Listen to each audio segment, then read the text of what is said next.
आज मेरे साथ कैथल के मशहूर चित्रकार भारती पेंटर जी मौजूद हैं।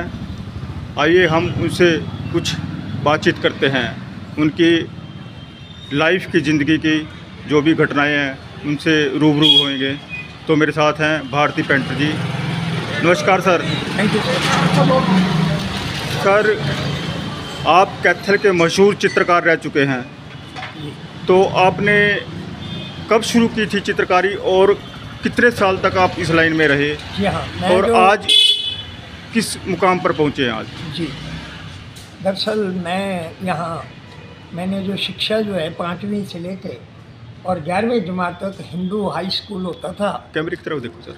हिंदू हाई स्कूल होता था, बाद में जो है वो हायर सेकेंडरी पढ़ गया। आई एम टीचर सन जी। मैं एक अध्यापिका का लड़का हूँ, इसलिए मेरी फीस भी आधी थी जी। टीचर सन की फीस आधी होती जी। तो 11th तक मैंने जो है अपनी शिक्षा हिंदू हायर सेकेंडरी स्कूल में मैंने ग्रहण की जी। और साथ साथ मालिक की कृपा से मैं कार्य सीखता रहा जी। इधर पढ़ाई छोड़ी और उधर मैं ट्रेंड हो गया जी। उसके बाद मेरे गुरुजी ने मोहन पेंटर यहाँ होते थे जी और बड़े मशहूर थे अपने टाइम पे जी। उनसे मैंने जो है ये सारी विद्या जो है हासिल की, पेंटिंग की जी। तत्पश्चात मेरी शादी भी उन्होंने कराई। इंटरकास्ट मैरिज है मेरी, अरेंज मैरिज है, कोई लव मैरिज जी। उसका कारण था कि हमारी सिस्टर जो थी वो पंजाबियों के साथ गई हुई थी। मेरे जीजा जी ग्रोवर थे, वही मोहन पेंटर थे जी। और गुरुजी भी थे और मेरे जीजा जी भी थे जी। तो उनसे मैंने ये जो है ट्रेनिंग लेके जी और शादी मेरी हो गई थी। 1971 में मैंने अपनी दुकान पुरानी सब्जी मंडी के कोने पे रोड के सामने मैंने वो दुकान बनाई जी।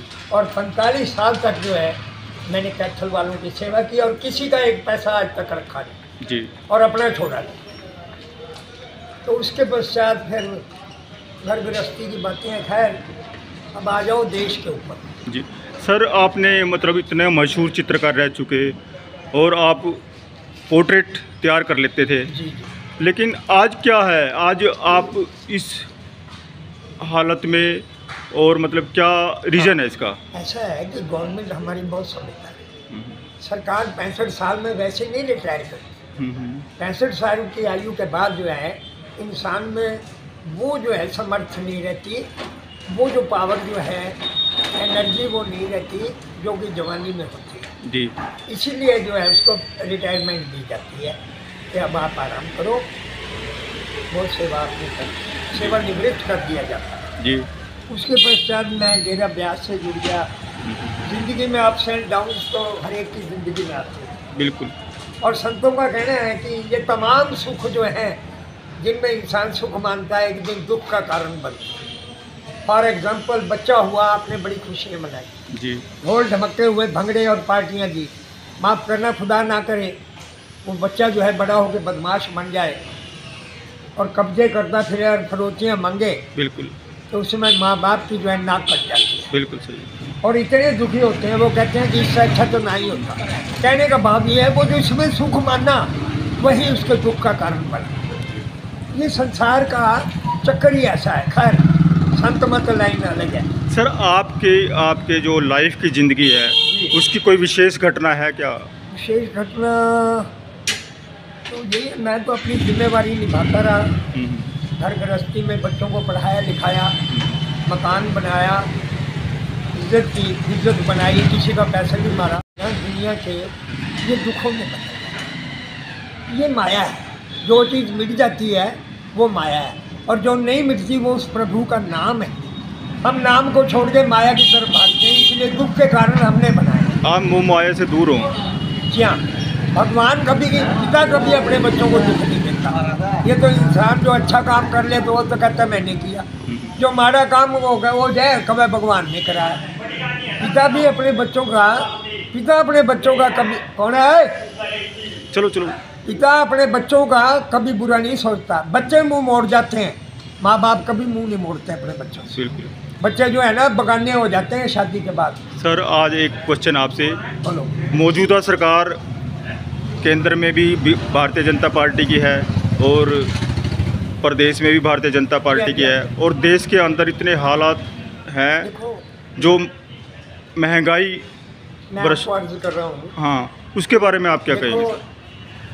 आज जो लोग नुक्स निकालते हैं मौजूदा सरकार में, मैं तो एक जनरल बात करता हूँ, मैं कोई किसी को मेरे दाने नहीं गिराए और ना मेरे दाने उठवाए, मैं तो एक ईमानदारी से काम किया है, मैं काना नहीं हूँ। अब बात ये है कि जो खराबियाँ 70 साल से पैदा हुई हैं, तरक्की भी बहुत हुई है, लेकिन नुक्स भी बड़े बड़े हैं। कौन से? करप्शन जो है सबका बाप है। करप्शन आज क्या करप्शन नहीं है क्या? बात सुनो ना, जो 70 साल की गंदगी चढ़ी हुई है, माफ करना, क्या वो 15-20 साल में दूर हो जाएगी? तो आज इस मौजूदा जो 15 खून में पैदा हो चुकी है पीछे जिन्होंने ये पैदा की है, क्या उनकी जिम्मेवारी नहीं थी कि वो देश को ठीक तरीके से चलाते? तो आपको लगता है भाई आज सफाई हो चुकी है भ्रष्टाचार की जितनी भी है? सफाई तो कभी किसी चीज़ की होती नहीं अच्छी तरह जड़ से जी, लेकिन पहले से काफ़ी सुधार है। अब लोग पैसा लेते हुए डरते हैं, क्योंकि कई पटवारियों की खाट खड़ी कर दी गई है जी, छापे लगे हैं, CBI के छापे। और अब जो है ना, लीडरों का नंबर आ गया है जो पुराने पार्टियों से जुड़े हैं, वो जो उनके पास बेतहाशा जो जायदाद है ना, उसका ब्यौरा दे दिया, और जिसका कोई सबूत नहीं भाई, फिर वो नंबर 2 का है, वो फिर सरकार का है, वो सरकार सरकारी खजाने में जमा करके और वो सरकार लोगों की भलाई के लिए पैसा लगाए। मोदी जी ने कहा था भाई मैं विदेश से काला धन लेके आऊँगा, लेकिन कहाँ गया वो काला धन? काने तो सारी है, मेरी बात सुनो। हाँ, हर पार्टी में गलत भी होते हैं, अच्छे भी होते हैं, बिल्कुल, लेकिन चंद गलत आदमियों के बदौलत सारों को बदनाम नहीं किया जा सकता। अच्छे भी होते हैं बहुत, ऐसे भी देशभक्त हैं जिनके अंदर त्याग है, लेकिन जिनको पैसे से प्यार है, कुर्सी से प्यार है, वो देश का भला नहीं कर सकते। ड्रामेटिक अंदाज से सेवा करेंगे, प्रोग्रेस भी करेंगे, डेवलपमेंट भी करेंगे, लेकिन जो मेन जड़ है ना, वो है करप्शन, बर्बादी की। नंबर 2 की कमाई करना, ब्लैक करनी वगैरह वगैरह, उससे समाज कमज़ोर होता है। आपने, मेरे नॉलेज में है, आपने चौधरी ओम प्रकाश चौटाला जो इनेलो पार्टी से सुप्रीमो हैं, उनका झंडा भी उठाया था आपने, लेकिन आज देवीलाल की वजह से उठाया था। देखो, चौधरी देवीलाल जी, उनकी कोई बुराई नहीं करता जी, तो आप बड़े सियासतदान थे और हर एक वर्ग के थे। आज अगर देवीलाल जी की, हमारे दिवंगत नेता स्वर्गीय श्री चौधरी देवीलाल जी अगर पेंशन बूढ़ों की ना लगाते ना, तो बूढ़े बेचारे सड़कों पर रुलते थे। और आगे मैं क्रेडिट उनको भी दूंगा जो उनके पोतरे हैं दुष्यंत जी, वो झंडा उठा के जो है, मैं उम्मीद करता हूं कि जो अपने मैनिफेस्टो में उन्होंने बुजुर्गों को ये आश्वासन दिया था कि मैं जो है 5000 कर दूंगा, और ये सरकार जो है जब चुनाव कि बारी आ जाएगी, चुनाव होने शुरू हो जाएंगे, तो मैं उम्मीद करता हूं माननीय दुष्यंत जी से कि वो अपनी ज़बान से जो उन्होंने वादा किया है वो बुजुर्गों के लिए पूरा करें।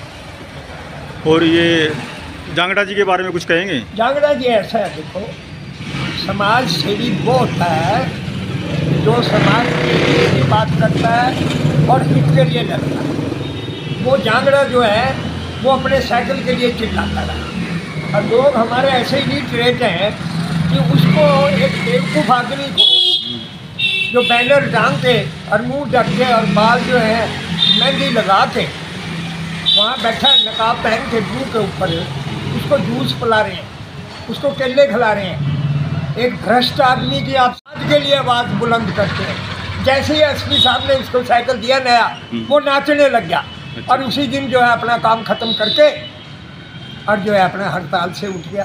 तो समाज से भी क्या समाज की सेवा की है उसने अपनी सेवा कर लिया। साइकिल एसपी साहब ने दिया, गुब्बारे लग रहे थे, डिस्को डांस लग गया कर। इतनी खुशी हुई, पुराना छकड़ा ब्रांड दे दिया और नया साइकिल देके और नाचने डिस्को डांस लग गया कर। तो वो कहता है मैं तो समाज सेवा नहीं थी, ये उसकी पर्सनल सेवा है। वो अपने आप को लिखता है प्रमुख समाज से, तो अपने मुंह में मिट्ठू बनने का फायदा है।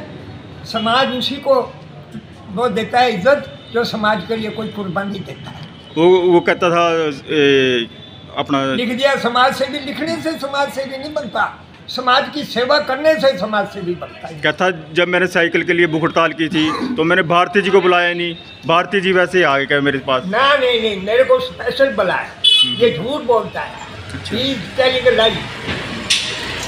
उसने मेरे को इनवाइट किया कि आप आओ और एक गाना फिल्म उड़न खटोले का, मैं बहुत शौकीन हूँ गाने का भी थोड़ा और सैकड़ों गाने मुझे याद है। और वो गाना क्या था, उड़न खटोले का, दिलीप कुमार और निन्नी थी, निन्नी हीरोइन थी, दिलीप कुमार हीरो था। थोड़ा तो वो गाने के बोल थे, ओ दूर के मुसाफिर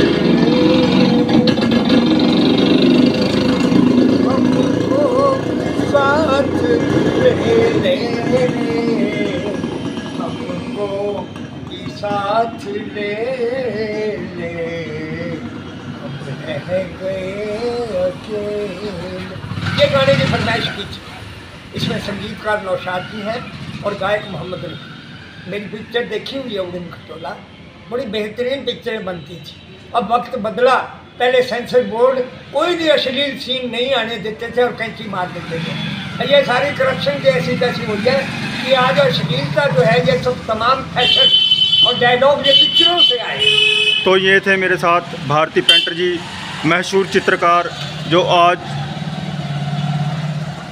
सभी पार्टियों, माफ़ करना, मैं बीच में आपको कहता हूँ, माफ़ करना जी। देखो, देश जो 70 साल की गंदगी है ना, कम से कम भी 35-40 साल लगेंगे सुधार करते। और कितना सुधार हुआ है। और औरतों के लिए तो इतनी मेहरबानी की है। हालांकि गुड करेक्टर है हमारे जो प्रधानमंत्री जी हैं, करेक्टर के गंदे नहीं है, वरना 80% करेक्टर लेस होते हैं लीडर। ओके, तो ये थे मेरे साथ भारती पेंटर जी, मशहूर चित्रकार। इन्होंने अपनी ज़िंदगी की सभी घटनाओं के बारे में और राजनीतिक बारों में हमारे को बताया, तो हम इनका धन्यवाद करते हैं। Thank you Bharati ji. Okay ji.